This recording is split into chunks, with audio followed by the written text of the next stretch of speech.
கோவை மாவட்டம் மேட்டுப்பாளையம் அருகே மழை காலங்களில் மண் சரிவு ஏற்படக்கூடிய அபாயம் ஏற்பட்டிருக்கிறது. இந்த மண் சரிவை தடுப்பதற்கான பணிகள், அதற்கான சாத்தியக்கூறுகள் குறித்து தீவிரமாக ஆலோசிக்கப்பட்டு வந்த நிலையில் அதனுடைய அடுத்த கட்ட நடவடிக்கையாக தற்போது மண் ஆணி அமைக்கும் பணி நடைபெறுகிறது. விவரங்களுடன் நமது கோவை செய்தியாளர் ஞானசேகரன் இணைப்பில். ஞானசேகரன், உங்கள் விவரம்.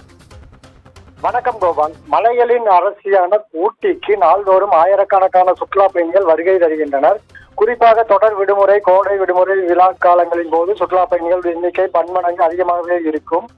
ஊட்டி மலர் கண்காட்சி, குன்னூர் பல கண்காட்சி, கோடை விடுமுறை காலங்களில் மேட்டுப்பாளையம் வழியாக குன்னூர், ஊட்டி சென்று அங்கிருந்து கோத்தகிரி சாலை வழியாக மீண்டும் மேட்டுப்பாளையம் செல்லும் வகையில் ஒரு வழிப்பாதையாக நீலகிரி மாவட்ட நிர்வாகம் அறிவிப்பதுண்டு.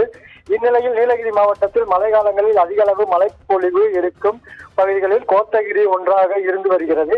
இதனால் மழை காலங்களில் கோத்தகிரி செல்லும் சாலையில் மரங்கள் விழுந்தும் மண் பாறாங்கற்கள் உருண்டு விழுந்து நிலச்சரிவு ஏற்பட்டு வருகிறது. இதனால் போக்குவரத்து துண்டிக்கப்படுவதோடு போக்குவரத்து நெரிசலும் ஏற்படுகிறது. இந்நிலையில் தான் கடந்த நவம்பர் 2023 நீலகிரி மாவட்டத்தின் பல்வேறு பகுதிகளில் தொடர் கனமழை பெய்தது. அப்பொழுது மேட்டுப்பாளையம் கோத்தகிரி சாலையில் வியூ பாயிண்ட், புஞ்சப்பனை உள்ளிட்ட பகுதிகளில் பல்வேறு இடங்களில் நிலச்சரிவு ஏற்பட்டது. மரங்கள் முறிந்து விழுந்தும் மண் சரிந்து பாறாங்கற்கள் உருண்டு விழுந்தும் சாலை சேதமடைந்தது.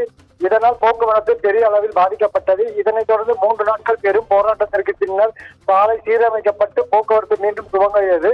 இந்நிலையில் மண் சரிவு, பாறாங்கற்கள் உருண்டு விழுந்த இடங்களில் மீண்டும் நிலச்சரிவு ஏற்படாமல் தடுக்க தேவையான நடவடிக்கைகள் எடுப்பது குறித்து மாநில நெடுஞ்சாலைத்துறையினர் ஆலோசனை மேற்கொண்டனர்.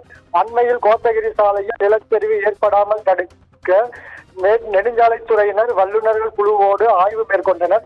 இக்குழுவினர் பரிந்துரையின்படி கோத்தகிரி சாலையில் மண் ஆணி திட்டம் செயல்படுத்த திட்டமிடப்பட்டது. இதன்படி கோத்தகிரி சாலையில் மழை காலங்களில் நிலச்சரிவு ஏற்படும் அபாயம் உள்ள பகுதிகளில் 3 இடங்களில் கண்டறியப்பட்டன. அந்த இடங்களில் மண் ஆணி அமைக்கும் முடிவு செய்யப்பட்டது. தொடர்ந்து அதற்கான ரூபாய் 4 கோடி திட்ட மதிப்பீடு தயார் செய்து அரசுக்கு அனுப்பப்பட்டது. கடந்த சில மாதங்களுக்கு முன்னர் தமிழக அரசு இந்த நிதியை ஒதுக்கீடு செய்து உத்தரவு பிறப்பித்தது. இதனை அடுத்து தற்பொழுது கோத்தகிரி சாலையில் மண் ஆணி அமைக்கும் பணிகள் மாநில நெடுஞ்சாலைத்துறையினரால் முதற்கட்ட பணிகள் நடைபெற்று வருகிறது. கோபால், அண்மை விவரங்களுக்கு நன்றி ஞானசேகரன்.